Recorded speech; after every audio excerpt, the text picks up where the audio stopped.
भगवान भूत भावन भूतेश्वर भगवान शिव ओघड़ी दातार दयालु मेरा शंकर ने आज्ञा करी भगवान ब्रह्मदेव को कि ब्रह्मा जी मेरे स्वरूप का जो दर्शन कर रहे हो आधा पुरुष आधा नारी में बना हूं और मेरे स्वरूप का दर्शन कर कर आप एक कर्म करिए कि आप इस सृष्टि का निर्माण करो। और भगवान ब्रह्मा ने सृष्टि का निर्माण करने के लिए भगवान शंकर के अर्धनागेश्वर स्वरूप का दर्शन किया। घर में मकान में भगवान शंकर का अर्धनारीश्वर का चित्र नहीं होना चाहिए। कहां पर?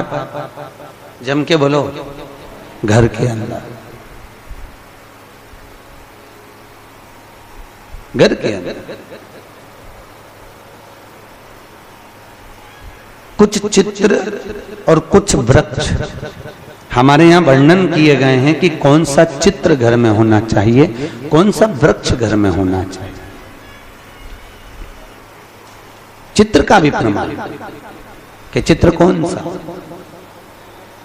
जैसे रसोई घर में हम प्रवेश कर रहे हैं, हमने कई जगह देखा है जहां जिन जिन के यहाँ रसोई घर बने होते हैं उनने अन्नपूर्णा माता का फोटो जहां पर बगार लगाती है, चूल्हे में छोकती है गैस के ऊपर, मैं सामने अन्नपूर्णा जी का फोटो लगा कर रखा है। ईमानदारी से बोलो, अपनी सास का फोटो चूल्हा के ऊपर लगा के बता, अरे बोलो तो सही, अच्छा लगेगा? नहीं ना। अन्नपूर्णा का फोटो कहाँ होना चाहिए?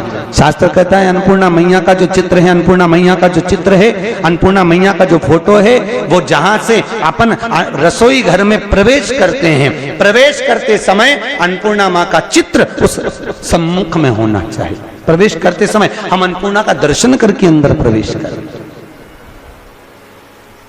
ना कि चूल्हा जल रहा है उसके ऊपर। अन्नपूर्णा मैया का प्रवेश द्वार पर क्यों? अंदर जो भी जा रहा है, अंदर जो भोजन बनाने जा रहा है वो अन्नपूर्णा के तुल्य है, अन्नपूर्णा। पर आज के जमाने में महाराज जी रसोई घर तो हॉल के पास में बना देते हैं, सामने टीवी चलती रहती है और बहुएं भोजन बनाती रहती है। दिन भर वो नाटक में कहीं की ना कहीं की रोटी मिलती है, तो वो जो भोजन बनाए वो भी भोजन में टीवी देख देख के बनाए तो नाटक का सारा असर व रोटी में आ जाए, तो जो खाए वो घर में 24 घंटा रोता ही मिले, 24 घंटा रोता नहीं। भोजन, भजन, धन और नारी, ये चार पर्दे में अच्छे लगते हैं। क्या क्या? जम के बोलो। भोजन, भजन, धन और नारी, ये चार पर्दे में अच्छे लगते हैं। भोजन करो तो पर्दे में बैठ कर करो, भोजन बनाओ तो पर्दे में बनाओ, और धन भी रखना है तो पर्दे में रखिए, तिजोरी में रखिए। और भजन करना है तो गौमुखी माला भी अपने गौमुखी के अंतर्गत होना चाहिए, भजन भी पर्दे में हो, और नारी भी।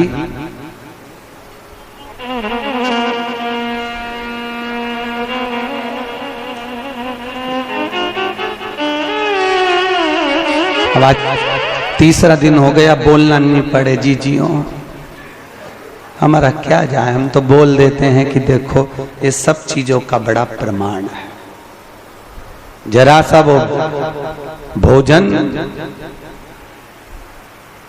जरा सा भोजन, वो दुर्योधन ने कहा शकुनी मामा से, मामा मेरे इतने भाई मर रहे हैं और 5 पांडव नहीं मर रहे, अगर इनको मारना चाहे तो भीष्म पितामह 2 क्षण में मार दे। आखिर ये भीष्म पितामह को क्रोध क्यों नहीं आ रहा, इनको गुस्सा क्यों नहीं आ रहा? तो कहा इनको गुस्सा ना आने का कारण केवल इतना है क्योंकि भीष्म पितामह जब भोजन करने जाते हैं तो भोजन जो भीष्म पितामह करते हैं वो पर्दे में करते हैं। अगर भीष्म पितामह के भोजन पर चंडाल की दृष्टि पड़ जाए तो भीष्म पितामह को क्रोध आ जाए। तो मामा ये बताओ कि उस भीष्म पितामह के भोजन पर चंडाल की दृष्टि पड़ना है तो भीष्म पितामह तो एकांत में भोजन करते हैं, पर्दे में भोजन करते हैं, फिर मैं चंडाल कैसे भेजूं? इतने में शकुनी मामा ने कहा, भांजे तू चंडाल से कम है क्या, तेरी दृष्टि दे दे।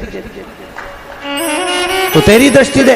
और जैसे दुर्योधन ने कहा मामा तुम मुझे चंडाल कह रहे हो, नहीं कह नहीं रहा, मैं तो प्रैक्टिकल करने की बात कर रहा हूं, प्रैक्टिकल करके देख ले। और जैसे ही दुर्योधन ने भीष्म पितामह के भोजन पर अपनी दृष्टि दी और आज भीष्म पितामह ने संकल्प ले लिया कि कल का सूर्यास्त होते हुए अर्जुन नहीं देख पाएगा, मात्र भोजन करा और बुद्धि बिगड़ गई। ये भोजन का असर है।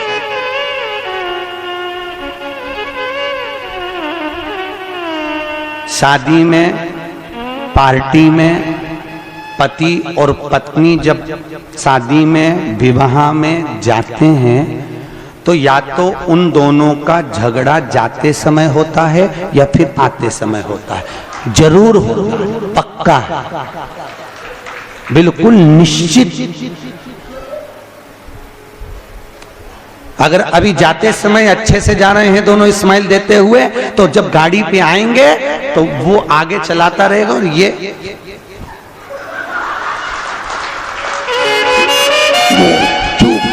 बोले आवाज तक कुछ आवाज वो बोलेगा, अरे बोल तो हुआ क्या, बस तुमसे बोल दिया ना चुपचाप चलो।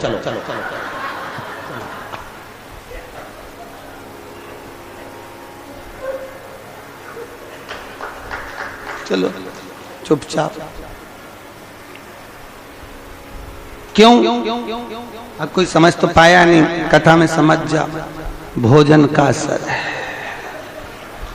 जैसा खाया अन्न वैसा हो गया मन। हमारे अग्रवाल जी द्वारा रोज कथा के बाद में प्रतिदिन शाम को भंडारा प्रसादी रखी जाती है। क्यों? क्योंकि जो भोजन बन रहा है उसमें यहाँ की कथा का पूरा प्रेशर पड़ रहा है और वो अन्न शुद्ध होता जाता है। तो जितना खाकर जाएंगे घर जाकर भी रात में भी सपने में शंकर जी नजर आएंगे, सपने में भी भोलेनाथ दिखेगा। और शादी पार्टी में से भोजन कर कर आओगे, अब रेंदो कथा पे चले, तो सपने में भी कुछ नहीं दिखना। भोजन का जैसा खाया अन्न वैसा हो गया मन। भोजन का बड़ा असर पड़ता। जैसा पिया पानी वैसी हो गई पानी, और जैसा पिया दूध वैसा बन गया बुद्ध। बुद्धि गाय से बनती है? दूध से। गौ माता का दूध पियोगे तो गाय जैसे निर्मल हो जाओगे, थैली का पियोगे तो थैली, डब्बा पियोगे तो डब्बा। तुम जैसा दुग्ध का पान कर रहे हो वैसी अपनी प्रवृत्ति बन रही है। भीष्म गीता के अंतर्गत भीष्म पितामह ने बाणों की सैया पर पड़े रहकर अर्जुन को ज्ञान उपदेश दिया। अर्जुन, 4 तरह का भोजन बेकार होता है। अर्जुन ने पूछा महाराज कौन कौन सा पितामह? पितामह ने कहा 4 तरह का भोजन बेकार है। पहला, अर्जुन, जिस भोजन की थाली को कोई लांग कर चले जाए वो नाली में पड़े हुए कीचड़ के बराबर है। दूसरे नंबर का भोजन, जिस भोजन की थाली में ठोकर लग गई वो कीचड़ के बराबर है।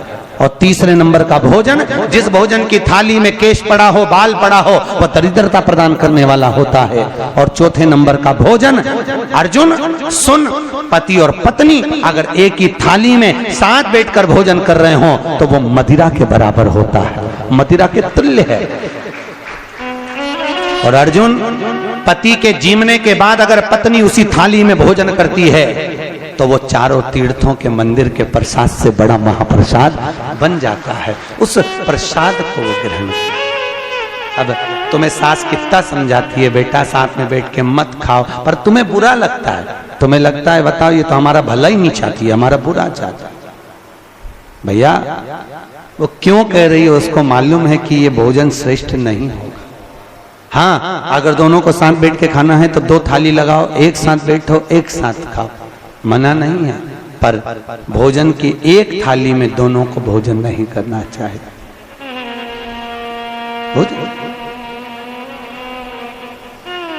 भाई हमारी प्रवृत्ति, हमारी वृत्ति, हमारा सुख, हमारा मन भजन, भोजन, धन और नारी पर्दे में श्रेष्ठ लगे।